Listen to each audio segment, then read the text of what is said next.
जो थी kelvin benzene cycle जो थी वो कंप्लीट कर ली थी। तो अब अपन नेक्स्ट साइकिल की तरफ जाते हैं। अप्रकाशिक अभिक्रिया की साइकिल की अपन स्टडी कर रहे हैं। तो इसकी नेक्स्ट साइकिल है हेजलेक साइकिल, जो है C4 साइकिल भी बोलते हैं। अपने इस बार क्लास में ये C4 साइकिल जो है इसके ऊपर क्वेश्चन भी आया हुआ था। तो हेजलेक साइकिल क्या थी, अगर इसके बारे में अपन डिस्कस करें, एक कैप्रिलो साइंटिस्ट था, ठीक है, एक कैप्रिलो साइंटिस्ट था और एक कोर्टचाक। ये कैप्रिलो और कोर्टचाक दो साइंटिस्ट थे, ठीक है।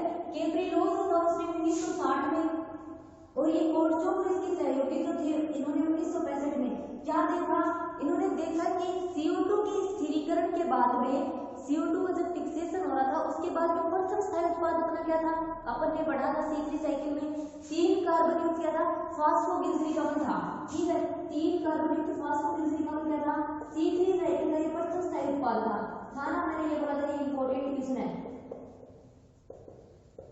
प्रथम स्थायी उत्पाद था ये C3 साइकिल का। किससे प्राप्त हो रहा था ये अपने को, जब RUBP के टाइम जब अपन रिएक्शन कर रहे थे उसमें RUBP बाई जो फॉस्फेट था, राइबोज 1,5 बाइफॉस्फेट, उसके कार्बोक्सिलीकरण से अपने को ये प्राप्त हुआ था, जो C3 साइकिल का प्रथम स्थायी उत्पाद होता है। अब कैप्रिलो जो था उसने मक्का के प्लांट में, ओके, और ये जो कोर्टचाक था इसने क्या, और इसके साथ इसके सहयोगी भी थे, इन्होंने क्या, गन्ने का जो प्लांट होता है ना उसकी पत्तियों में क्या देखा कि CO2 के फिक्सेशन के बाद में, CO2 के स्थिरीकरण के बाद में, CO2 के अपचयन के बाद में ये क्या था कि प्रथम स्थायी उत्पाद 3 कार्बन युक्त यौगिक फास्फोग्लिसरिक अम्ल न होकर 4 कार्बन युक्त था।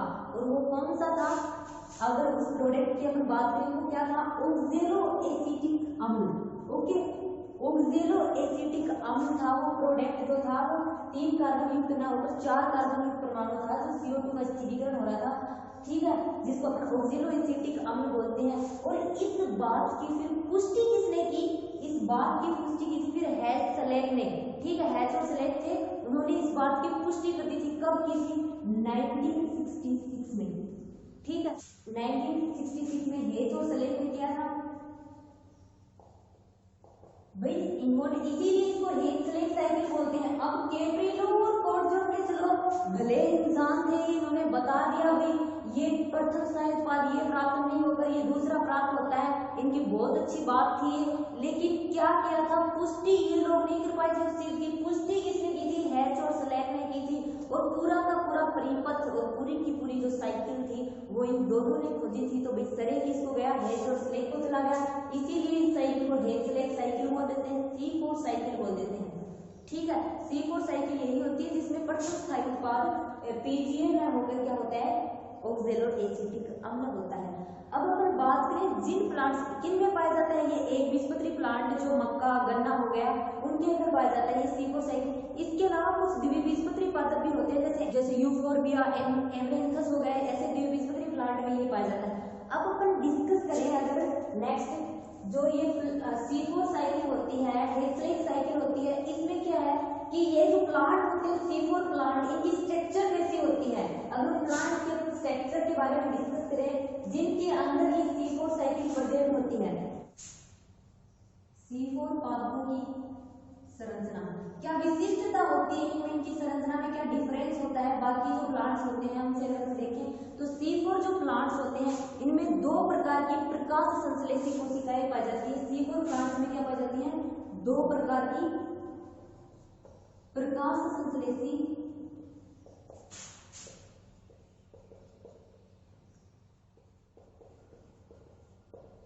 सेल्स प्रेजेंट होती हैं, ठीक है। अब वो सेल्स कौन सी होती हैं, परमध्योतक कोशिकाएं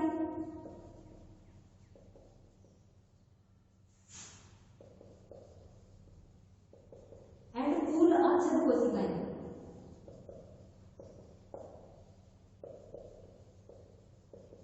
ठीक है। 2 प्रकार की सेल्स पाई जाती है जिसमें एक होती है परमध्योतक कोशिकाएं और दूसरी होती है फूल आच्छादित कोशिकाएं। तो फूल आच्छादित कोशिकाएं जो होते हैं, ये फूल आच्छादित कोशिकाएं क्या होती है, स्तंभ एंड फूल जो होते हैं, पर प्लांट की स्ट्रक्चर जो होती है उनके बारे में 11th क्लास में डिस्कस कर चुके हैं, संवहन पुल एता वगैरह के नियम जो आए थे। तो क्या करते हैं ये पुल आच्छादित संवहन पुल के चारों ओर एक या दो स्तर माला के रूप में व्यवस्थित हो जाते हैं, माला के रूप में व्यवस्थित हो जाते हैं। जर्मन भाषा की अगर हम बात करें, जर्मन भाषा में माला को क्या बोलते हैं, क्रेंज। माला जो होती है उसको क्रेंज बोला जाता है, ठीक है। इसीलिए इन प्लांट्स की जो C4 प्लांट्स होते हैं इनकी शारीरिकी की अगर बात करें तो कैसी शारीरिकी होती है, क्रेंज शारीरिकी होती है। ये पत्तियों की जो सेल्स होती है इस प्रकार के व्यवस्थित होने को क्या बोलते हैं, क्रेंज शारीरिकी होती है। C4 प्लांट जो होते हैं उनकी शारीरिकी, उनकी एनाटॉमी कैसी होती है, क्रेंज शारीरिकी होती है, ठीक है। अब इनके क्लोरोप्लास्ट की बात करें तो ये सेल्स होती है इनमें दो प्रकार के क्लोरोप्लास्ट, दो प्रकार के हरित लवक पाए जाते हैं। कैसे होते हैं, पर्णमध्योतक जो कोशिकाएं होती है ना, पर्णमध्योतक कोशिकाओं के जो क्लोरोप्लास्ट होते हैं वो छोटे कुविकसित एवं ग्रेना युक्त होते हैं। इनका हरित लवक जो होता है, हरित लवक छोटा, सुस्पष्ट व ग्रेना युक्त होता है। पूलाक्षित कोशिकाओं में अगर हम बात करें, पूलाक्षित कोशिकाओं में क्या होता है, हरित लवक जो होता है वो बड़ा व ग्रेना विहीन होता है, ठीक है, बड़ा व ग्रेना विहीन होता है। इसीलिए जो C4 प्लांट होते हैं, C4 प्लांट में प्रकाशिक अभिक्रिया किसमें संपन्न होती है, प्रकाशिक अभिक्रिया पर्णमध्योतक और अप्रकाशिक अभिक्रिया जो होती है, प्रकाशिक अभिक्रिया कहाँ कंप्लीट होगी, प्रकाशिक अभिक्रिया कंप्लीट होगी पर्णमध्योतक कोशिकाओं में और अप्रकाशिक अभिक्रिया पूल आच्छादित कोशिकाओं में कंप्लीट होगी, ठीक है। अगर इनकी संरचना की बात करें, C4 पादप जो होते हैं उनमें दो प्रकार की प्रकाश संश्लेषी कोशिकाएं पाई जाती हैं, पर्णमध्योतक कोशिकाएं, पूल आच्छादित कोशिकाएं। अब जो ये पर्णमध्योतक कोशिकाएं होती हैं ये क्या होती है, पर्णमध्योतक कोशिकाओं में जो ये पूल आच्छादित कोशिकाएं जो होती है, संवहन पुल जो होता है, संवहन पुल के चारों ओर एक या दो स्तर में माला के रूप में व्यवस्थित होती है। माला को जर्मन भाषा में क्रेंज बोला जाता है। इसलिए पत्तियों के इस प्रकार के व्यवस्थित होने को क्रेंज शारीरिकी कहते हैं, ठीक है। जो ये अपना C4 प्लांट्स होते हैं इनके जो सेल्स होते हैं दो प्रकार के हरित लवक प्रेजेंट होते हैं, क्लोरोप्लास्ट प्रेजेंट होते हैं।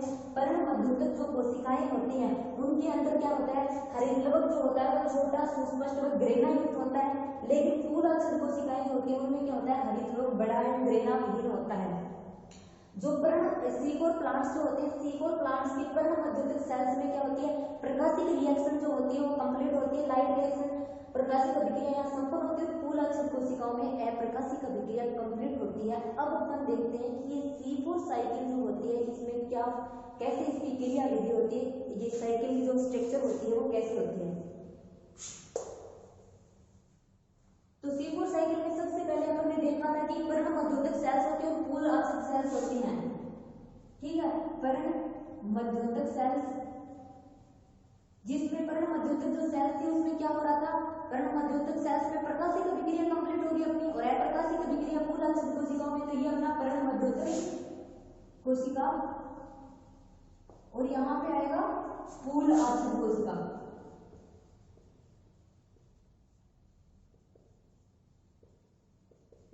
ठीक है। सबसे पहले क्या होता है, C4 चक्र जो होता है, C4 चक्र में वायुमंडल में प्रेजेंट जो CO2 होती है वो CO2 क्या होती है, पर्णमध्योतक कोशिकाओं के कोशिका द्रव्य से होती हुई CO2 के 3 कार्बन युक्त अणु PEP फास्फोइनोल पायरुविक अम्ल के द्वारा ग्रहण कर ली जाती है।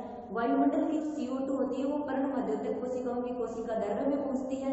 उसके बाद C4 साइकिल का जो 3 कार्बन युक्त अणु होता है PEP कार्बोक्सिलेज उसके द्वारा ग्रहण कर ली जाती है जो CO2 होती है वो, और फॉर्मेशन किसका कर दिया जाता है, ऑक्जेलो एसिटिक अम्ल का फॉर्मेशन किया जाता है। और ऑक्जेलो एसिटिक अम्ल क्या होता है, ऑक्जेलो एसिटिक अम्ल प्रथम स्थायी उत्पाद होता है C4 साइकिल का। और फिर इस ऑक्जेलो एसिटिक अम्ल का क्या होता है, ये जो ऑक्जेलो एसिटिक अम्ल होता है इसमें फिर अपचयन की प्रोसेस होती है जिससे क्या बनता है, मेलेट जो होता है उसका मेलिक अम्ल जो होता है उसका फॉर्मेशन हो जाता है और मेलिक अम्ल फिर आगे कुल आच्छादित कोशिकाओं में प्रवेश कर जाता है। कुल आच्छादित कोशिकाओं में प्रवेश कर जाने के बाद में फिर नेक्स्ट आगे क्या होता है, ये जब जैसे ही कुल आच्छादित कोशिकाओं में प्रवेश करता है, डीकार्बोक्सिलीकरण की प्रोसेस होती है। डीकार्बोक्सिलीकरण की प्रोसेस के द्वारा CO2 बाहर निकल जाता है। यहाँ एंटर कर रहा था, यहाँ पे बाहर निकलेगा, और जो CO2 बाहर निकला है वो किस में जाएगा, C3 साइकिल जो थी ना, C3 साइकिल में अपन CO2 का यूज कर रहे थे, वो वहां पे चली जाएगी, और फिर आगे पायरुविक अम्ल का फॉर्मेशन होगा, और फिर पायरुविक अम्ल वापस से किसमें, पर्णमध्योतक सेल्स में आएगा, और जहां से अपन ने साइकिल स्टार्ट की थी PEP कार्बोक्सिलेज, उसके पास पहुंचेगा। अब अपन देखते हैं कि पूरा का पूरा जो ये साइकिल है इसमें कैसे क्या स्टेप होते हैं, उनके ऊपर अपन डिस्कस करते हैं।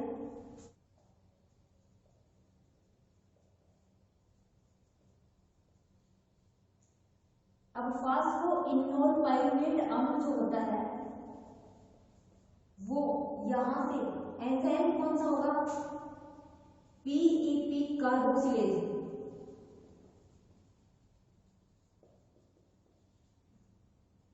किसकी ग्राही का वर्क कर रहे हैं, CO2 ग्राही का वर्क कर रहे हैं।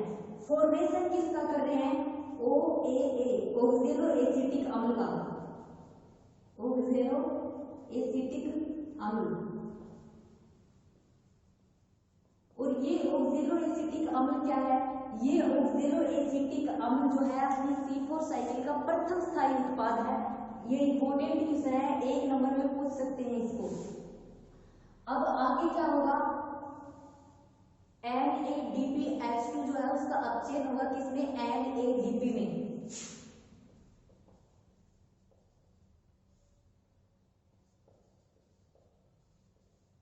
ऑक्जेलो एसिटिक अम्ल, फिर ये NADPH2 का अपचयन हुआ, NADP में किसका फॉर्मेशन करेंगे, मेलिक अम्ल, मेलेट का निर्माण होगा जो 4 कार्बन युक्त होगा, ठीक है। और अपना ऑक्जेलो एसिटिक अम्ल भी क्या है, 4 कार्बन युक्त ही है। अब ये मेलेट किसमें प्रवेश कर जाएगा, ये पूल आच्छादित कोशिकाओं में प्रवेश करेगा, ठीक है। ये पूल आच्छादित कोशिकाओं में प्रवेश करेगा, डीकार्बोक्सिलीकरण की प्रोसेस होगी। डीकार्बोक्सिलीकरण की प्रोसेस के द्वारा CO2 जो बाहर निकलेगी, ये CO2 किसमें प्रवेश करेगी, ये C3 साइकिल, केल्विन जो चक्र है ना, उस केल्विन चक्र में प्रवेश कर जाएगी ये CO2। वहां से डीकार्बोक्सिलीकरण की प्रोसेस होती है। डीकार्बोक्सिलीकरण की प्रोसेस के द्वारा CO2 जो था वो C3 साइकिल में प्रवेश कर गया। अब यहाँ पे क्या, किसका फॉर्मेशन होगा, पायरुवेट का,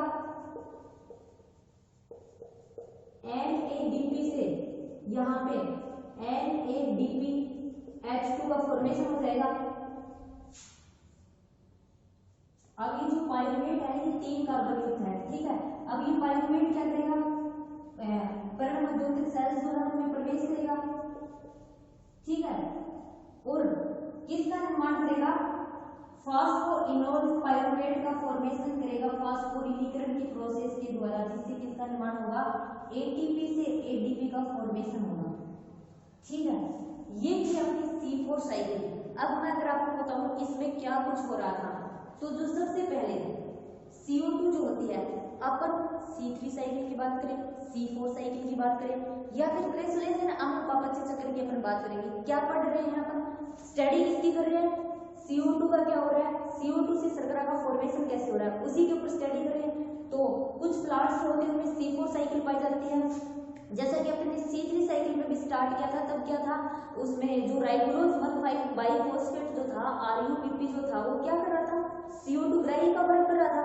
अब अपन यहाँ पे स्टडी करेंगे C4 साइकिल में, तो क्या होगा, यहाँ पे भी CO2 ग्राही करने वाला आना चाहिए, तो वायुमंडल से CO2 आएगी, पर्णमध्योतक जो सेल्स होते हैं उसके कोशिका द्रव्य में प्रवेश करेगी, तो वहां पर फास्फोइनोल पायरुवेट PEP के द्वारा क्या किया जाएगा, जो क्या करेगी, वो वायुमंडल से आने वाले CO2 को ग्रहण करेगी। CO2 ग्रहण का कार्य करेगी किस एंजाइम की उपस्थिति में, PEP कार्बोक्सिलेज एंजाइम की उपस्थिति में, और फिर उससे किसका फॉर्मेशन होगा, ऑक्जेलो एसिटिक अम्ल, जो अपना प्रथम स्थायी उत्पाद है किसका, C4 साइकिल का, ऑक्जेलो एसिटिक अम्ल का फॉर्मेशन हो जाएगा। फास्फोइनोल पायरुवेट जो है वायुमंडल से CO2 को ग्रहण करके PEP कार्बोक्सिलेज एंजाइम की उपस्थिति में ऑक्जेलो एसिटिक अम्ल का फॉर्मेशन कर देती है, ओके। उसके बाद में ऑक्जेलो एसिटिक अम्ल से किसका फॉर्मेशन होता है, मेलिक अम्ल का फॉर्मेशन होता है। एसिटिक अम्ल से मेलेट का फॉर्मेशन होता है। अपचयन की प्रोसेस के दौरान ऑक्जेलो एसिटिक अम्ल जो है वो मेलेट का फॉर्मेशन कर लेता है, और इसमें इस स्टेप में क्या होता है, NADPH2 का ऑक्सीकरण हो रहा होता है। NADPH2 के ऑक्सीकरण से NADP का फॉर्मेशन हो जाता है। मेलेट जो है, मेलेट आगे फूल आश्रित कोशिकाओं में चला जाता है, क्योंकि हमने डिस्कस किया था स्टार्टिंग में ही, जो C4 साइकिल होती है उसके अंदर ये विशेषता होती है कि दो प्रकाश संश्लेषी सेल्स पाई जाती है, पर्णमध्योतक सेल्स और फूल आश्रित सेल्स। जब तक अपन बात करते हैं कि प्रकाशिक रिएक्शन की इसमें कंप्लीट हो रही है, क्योंकि जो केल्विन साइकिल है इसमें प्रकाश की जरूरत नहीं पड़ती, अप्रकाशिक रिएक्शन होती है, ये अपन ने डिस्कस किया था, ये भी अपन पढ़ रहे थे। यहाँ पे क्या है, ऑक्जेलो एसिटिक अम्ल का अपचयन हुआ, ऑक्जेलो एसिटिक अम्ल से मेलेट या मेलिकम का फॉर्मेशन हो गया, NADPH2 का ऑक्सीकरण हो रहा है, NADPH2 के ऑक्सीकरण से NADP का फॉर्मेशन हो रहा है। मेलेट जो होता है, जो 4 कार्बन युक्त होता है, आगे फूल आश्रित कोशिकाओं में प्रवेश कर जाता है, जिससे डीकार्बोक्सिलीकरण की प्रोसेस के द्वारा CO2 बाहर निकलता है। जो CO2 बाहर निकलता है वो C3 साइकिल में अपना रोल प्ले करता है। फिर आगे ये जो मेलेट जो होता है, ये पाइरुवेट जो है, पाइरुविक अम्ल का फॉर्मेशन कर लेता है, और ये पाइरुवेट वापिस से पर्णमध्योतक सेल्स में एंटर कर जाता है, और वहां पर फास्फोरिलीकरण की प्रोसेस के द्वारा ADP जो होती है वो ATP जो होती है वो ADP में चेंज हो जाती है, और किसका फॉर्मेशन करती है, फास्फोलिपिड पाइरुवेट का फॉर्मेशन करती है।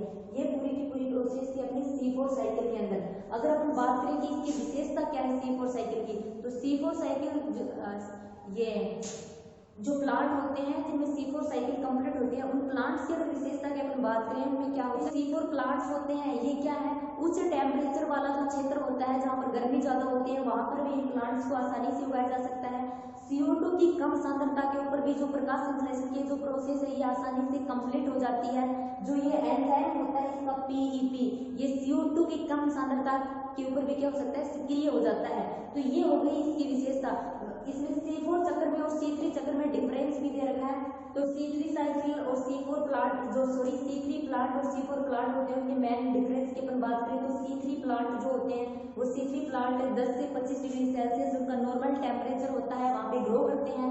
और जो कि अपन ये C4 प्लांट्स जो होते हैं वो 40 या फिर 55 डिग्री सेल्सियस टेम्परेचर तक भी अपन वहाँ उस एरिया में भी अपन इनको ग्रो करवा सकते हैं। दूसरा इसमें क्या होता है, इसमें ये PEP जो होता है कार्बोक्सिलेज एंजाइम पाया जाता है, और उसमें रुबिस्को एंजाइम प्रेजेंट होता है। और जो अगर इनके अंदर मेन एक डिफरेंस की अपन बात करें तो C4 प्लांट्स जो होते हैं उनमें क्या होता है, C4 प्लांट जो होते हैं वो पर्णमध्योतक कोशिकाएं, फूल आश्रित कोशिकाएं, दो प्रकाश संश्लेषी सेल्स जो होती हैं इसमें भाग लेती हैं। लेकिन जो C3 साइकिल जो होती है, C3 साइकिल में ओनली पर्णमध्योतक सेल्स जो होती हैं वो रोल प्ले करती हैं। अब अपन देखेंगे नेक्स्ट अपना चक्र क्रेसुलेशियन अम्ल उपापचय चक्र, वो क्या है, क्रेसुलेशियन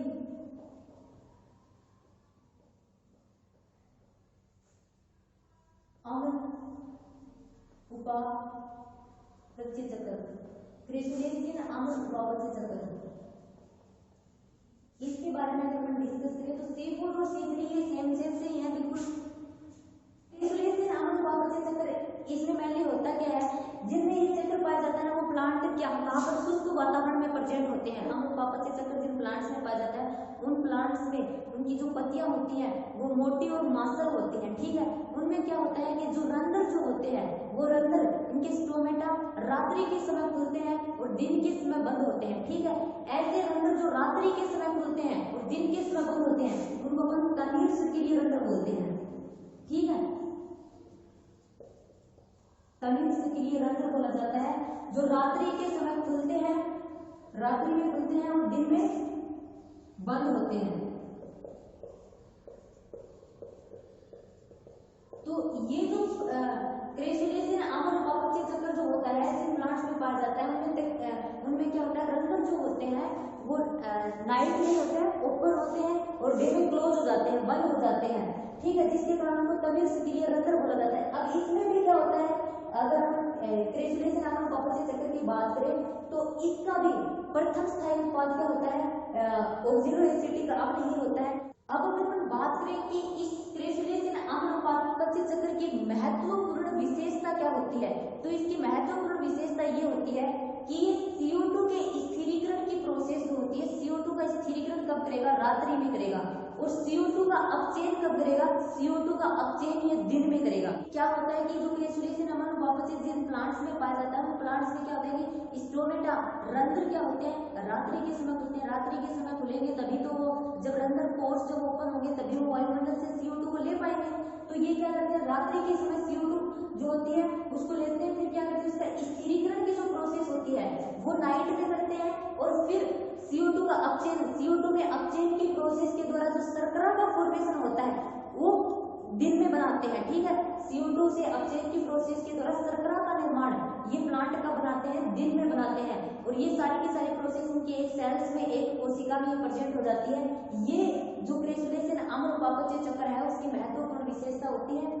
आपको क्रेसुलेशन अम्ल उपापचय चक्र में सिर्फ यही लिख के आना है कि ये शुष्क प्लांट्स जो होते हैं उनमें प्रेजेंट होता है। इनकी जो लीफ जो पत्तियां होती हैं वो मोटी और मांसल होती हैं। इन प्लांट्स के जो रंध्र होते हैं वो रात्रि के समय खुलते हैं, दिन के समय बंद होते हैं, इसलिए इन्हें तमिश्क्रिय रंध्र बोला जाता है। ये जो प्लांट होते हैं इनमें प्रथम स्थायी उत्पाद ऑक्जेलो एसिटिक अम्ल होता है।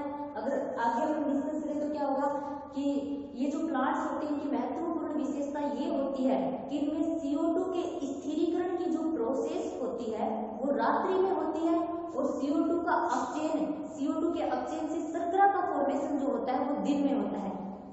ये आपको अगर क्रेसुलेशन अम्ल उपापचय चक्र पूछा जाता है तो आपको सिर्फ इतनी थ्योरी लिख के आनी है। आपके क्रेसुलेशन अम्ल उपापचय चक्र में सिर्फ ये थ्योरी दे रखी है। तो क्रेसुलेशन अम्ल उपापचय जो चक्र होता है ना, ये शुष्कोद्भिद, मांसलोद्भिद जो प्लांट होते हैं उनका एक कार्य की अनुकूलन होता है। उनका कार्य की अनुकूलन क्यों होता है? क्योंकि ये क्या करते हैं कि जल की हानि कम करते हैं। जल की हानि कम करके किसका फॉर्मेशन कर लेते हैं? कार्बनिक पदार्थों, जो ये कार्बनिक पदार्थ जो होते हैं उनका निर्माण कर लेते हैं। अगर इसके एग्जाम्पल देखें अपन, ये क्रेसुलेशन अम्ल उपापचय चक्र किस में पाया जाता है? तो अगेव, अनानास, नागफनी, इन जो अनानास होते हैं, नागफनी होती है, अगेव, ये क्या है? ये इसके एग्जाम्पल है। ठीक है, तो यहाँ पे अपनी C4 साइकिल भी कंप्लीट होगी और क्रेसुलेशन अम्ल उपापचय चक्र भी कंप्लीट हो गया। अब नेक्स्ट अपना जो टॉपिक आएगा प्रकाश शोषण, उसके ऊपर अपन अपने नेक्स्ट वीडियो में डिस्कस करेंगे। ओके।